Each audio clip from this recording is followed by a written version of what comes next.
Hi everyone, welcome to my new blog. तो आज मेरा हांगकांग में है लास्ट डे और मैंने कर लिया है अपना बैग पैक। तो बैग पैक करके आ चुका हूँ मैं नीचे और कर रहा हूँ होटल से चेकआउट। मैं अपना बैग यहीं पे रख के जा रहा हूँ क्योंकि घूमने के बाद मैं यहाँ से अपना जो बैग है दोबारा से कलेक्ट करूँगा और जाऊँगा एयरपोर्ट। तो होटल से चेकआउट करने के बाद मैं आ चुका हूँ अपने नियरेस्ट मेट्रो स्टेशन पर जिसका नाम है कॉजवे। तो हांगकांग में आज मेरा लास्ट डे, तो मैं सोच रहा हूँ कि अपना ऑक्टोपस कार्ड का सारा पैसा जो है वो खर्च कर लूँ। तो अभी मैं मेट्रो लेके जा रहा हूँ एक चाइनीज़ टेम्पल, जहाँ पे मैं देखने वाला हूँ कि यहाँ के मंदिर किस तरीके के होते हैं और वहाँ पे पूजा किस तरीके से की जाती है।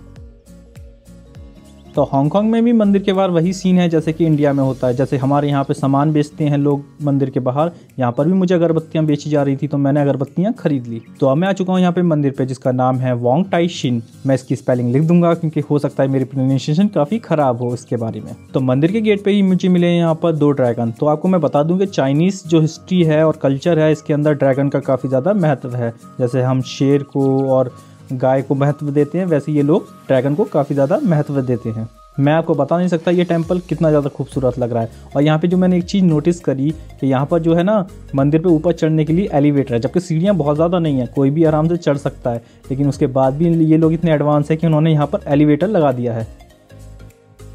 तो यहाँ पे मंदिर में एंट्री करने के बाद मैंने देखा यहाँ पर काफ़ी सारे स्टैचू लगे हुए हैं। ये एक तरीके से अपने जैसे अपने मंदिरों में द्वारपालिका होते हैं उन्हीं की तरह ये यहाँ पर लगे हुए हैं। ये करीब 11-12 थे और हर किसी का शेप अलग था। उनका जो सर है वो अलग था और उनके पास वेपन भी अलग अलग थे।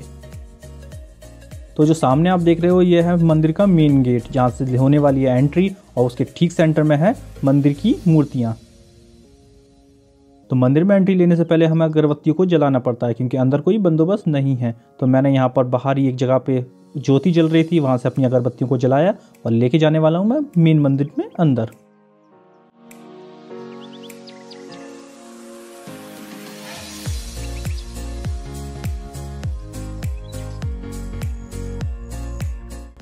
तो यहाँ मैंने की है मंदिर के सबसे पहले चाइनीज़ देवता की पूजा, और आप देख सकते हो कि मैंने यहाँ पे थोड़ा सा पूजा किया और लगाई एक अगरबत्ती। तो इसी तरह मैंने धीरे धीरे आगे जितने भी देवता थे उन सब की पूजा की और वहाँ पे लगाई एक अगरबत्तियाँ। इसके बाद मैं आगे जाता गया और सारे देवताओं की पूजा करता रहा।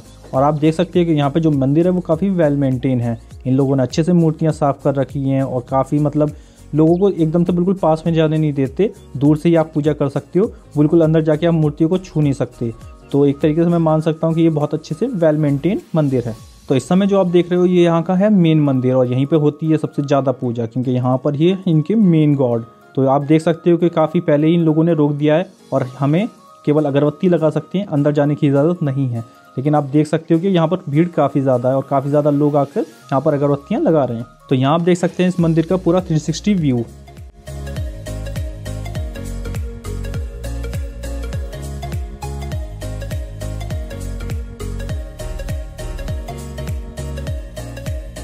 तो यहाँ पर आप कुछ लोग देख सकते हैं जो एक तरीके से एक लकड़ी की बांस लेते हैं और उसको हिलाते हैं एक डब्बे के अंदर, और जो बांस गिरता है उसमें वो देखते हैं कि उनका भविष्य के साथ क्या होने वाला है या भगवान ने उनके लिए क्या निर्णय लिया है।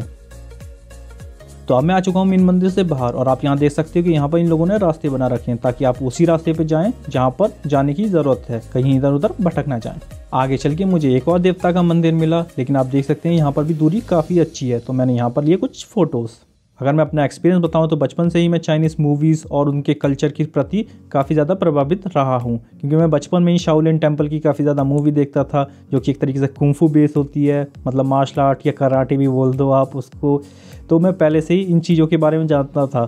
तो यहाँ कर तो मेरे एक तरीके से वो होता है ना कि बचपन में जो दिल में एक बात रह गई थी वो पूरी हो गई यहाँ पर देखने का, इनका कैसा कल्चर होता है, कैसे इनके मंदिर होते हैं। तो काफ़ी इम्प्रेस हुआ मैं। तो थोड़ा चल के मुझे एक छोटा सा टेंपल और मिला जहाँ पे मैंने कुछ लिए फ़ोटोज़ और की प्रे दोबारा। तो काफ़ी छोटे छोटे टेंपल घूमने के बाद मैं आ चुका हूँ यहाँ पे कन्फ्यूशियन हॉल। अगर आपको नहीं पता कि कन्फ्यूशियन कौन थे तो ये एक तरीके से जो मार्गदर्शक थे या दार्शनिक थे चाइनीज़ लोगों के लिए। अगर आपने पढ़ा हो जो हिस्ट्री की किताब होती है उसमें लाओत्स और कन्फ्यूशियन ये 2 लोग थे जिन्होंने एक तरीके से चाइना में दार्शनिक का काम किया था।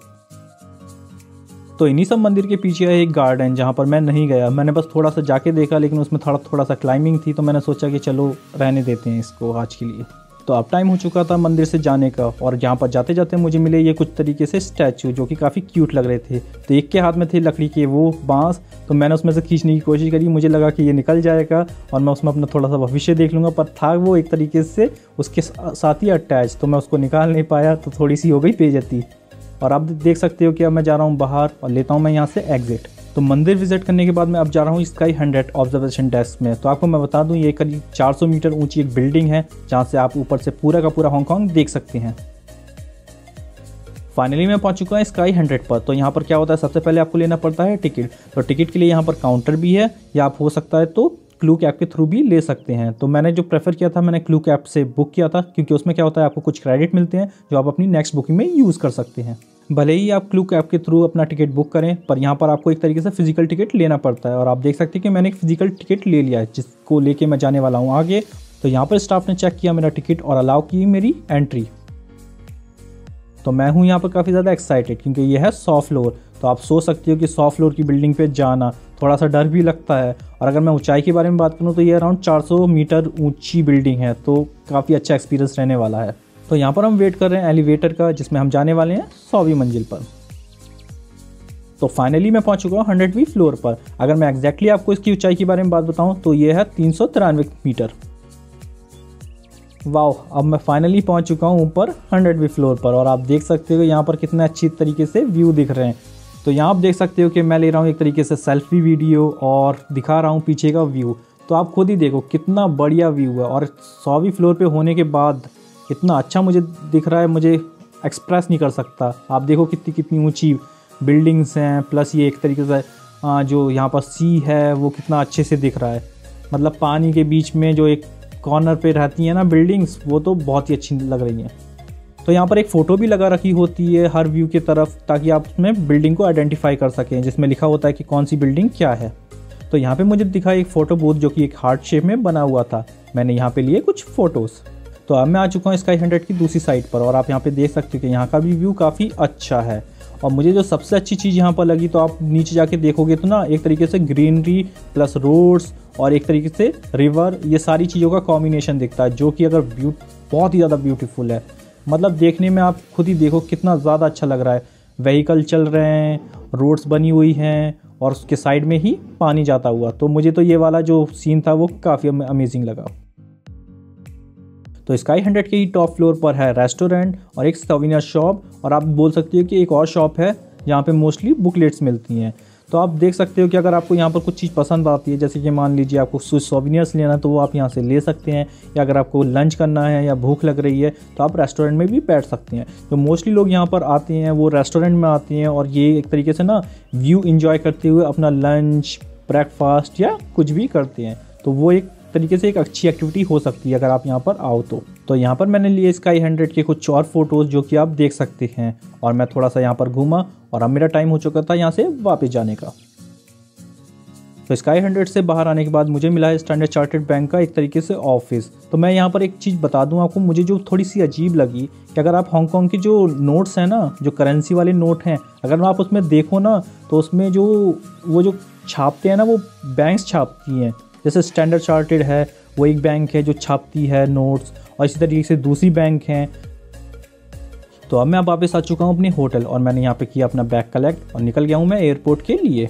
तो मेट्रो स्टेशन पहुँचने के बाद मैंने यूज़ किया अपना ऑक्टोपस कार्ड, और मैंने यहाँ से ली है एक्सप्रेस ट्रेन। तो जो ये एक्सप्रेस ट्रेन होती है जो सीधे यहाँ से मेट्रो स्टेशन से सीधे एयरपोर्ट के लिए जाती है, कहीं नहीं रुकती। और मैं बता दूं कि ये ट्रेन जो है काफ़ी ज़्यादा खूबसूरत और साफ़ सुथरी है। आप देख सकते हो कि ये कितनी अच्छे से बनी हुई है, और इसमें से व्यू भी काफ़ी अच्छा दिखता है सिटी का शीशों के थ्रू। तो फाइनली मैं पहुंच चुका हूं हांगकांग इंटरनेशनल एयरपोर्ट पर, और मैं बता दूं यहाँ पर चीज़ें काफ़ी ज़्यादा फास्ट थी, क्योंकि 10 मिनट के अंदर ही जो मेरी एयरलाइन थी कैथवे पैसिफिक, उसने मेरा बैग को चेक इन कर लिया और मुझे दे दिया बोर्डिंग पास। यहाँ मेरा इमिग्रेशन भी काफ़ी फास्ट हुआ, क्योंकि मुझे यहाँ पर लगी केवल 5 मिनट, और 5 मिनट में ही मेरा इमिग्रेशन क्लियर हो गया। तो प्रोसेस काफ़ी फास्ट होने की वजह से मेरे पास काफ़ी सारा समय बच गया था। तो मैंने सोचा क्यों ना यहाँ पर एक तरीके से लॉन्च लिया जाए। तो मैं यहाँ पर आ चुका हूँ प्रीमियम प्लाजा लॉन्ज में। तो इस लॉन्ज में वेज आइटम काफ़ी लिमिटेड थे, तो मुझे यहाँ पर मिला स्प्रिंग रोल, थोड़े से राइस और कुछ फ्रूट, और मैंने इसके साथ ही ली कोल्ड ड्रिंक, और ये सारा मैंने खा के एक तरीके से अपना पेट भर लिया।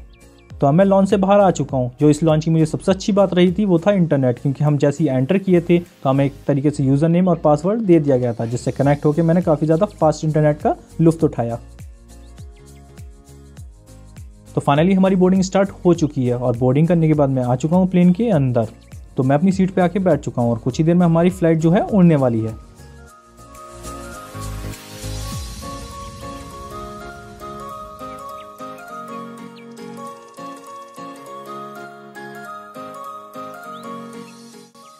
तो कुछ ही देर बाद मुझे मिला प्लेन का सबसे मोस्ट फेवरेट पार्ट, वो है मील मिलना। तो आप देख सकते हो कि मैंने पहले से हिंदू वेजिटेरियन मील चुन के रखा था, तो मुझे एक तरीके से वेजिटेरियन फूड मिला है। तो फाइनली हम आ चुके हैं इंडिया और यहाँ पर हो रही है हमारी लैंडिंग।